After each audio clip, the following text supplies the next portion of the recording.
প্রতিদিন ইফতার টেবিলে ভাজা পোড়া না খেয়ে এই ধরনের হেলদি ইফতারগুলো আপনারাও ট্রাই করতে পারেন। ইফতারিতে এটা খেতে আমার বেশ ভালো লাগে। তো প্রথমে আমি এখানে কিছুটা চিড়া নিয়েছি, আর চিড়াগুলোকে পরিষ্কার করে ধুয়ে আমি এগুলোকে কিছুক্ষণ ভিজিয়ে রেখেছিলাম। দেখুন এগুলো ঝরঝরে হয়ে গেছে। এখন এর মধ্যে আমি মিশিয়ে নিচ্ছি কিছুটা পরিমাণ দুধ। আমি এখানে প্রায় হাফ কাপের মতো দুধ একদম জাল করে নিয়েছিলাম। তারপর এটাকে ঠান্ডা করে চিড়ার সাথে মিলিয়ে নিয়েছি।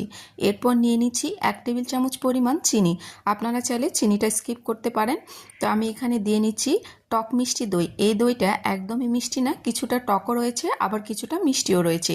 এই জন্য আমি এখানে কিছুটা চিনি মিলিয়ে নিয়েছি। এখানে নিয়েছি কিছুটা ড্রাই ফ্রুট, এখানে খেজুর রয়েছে, বিভিন্ন রকমের বাদাম, আর নিয়েছি কুমড়োর বীজ।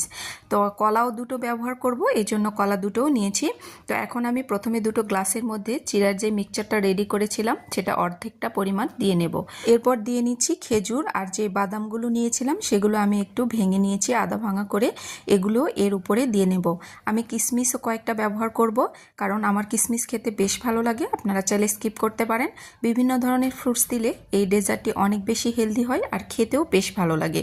এরপর আমি আরও কিছুটা চিড়ার মিশ্রণ এর উপরে দিয়ে নিচ্ছি। সবগুলো চিড়ে দুটো গ্লাসের মধ্যেই আমি ভর্তি করে নিয়েছি। এরপর আমি 1 টেবিল চামচ করে দই দুটো গ্লাসের মধ্যেই দিয়ে নেব। এরকম করে খেয়ে দেখবেন, খেতে বেশ ভালো হয়। এটা ইফতার টেবিলে থাকলে আর কিছুই লাগবে না, এটা খেয়ে একদম পেট ভর্তি হয়ে যাবে। এখন ওপরে আরও কিছুটা বাদাম কুচি দিয়ে নিচ্ছি। এরপর দিয়ে নেব খেজুর। এরকম করে সুন্দর করে সাজিয়ে দেখতে যেমন ভালো লাগে, খেতেও বেশ ভালো লাগে।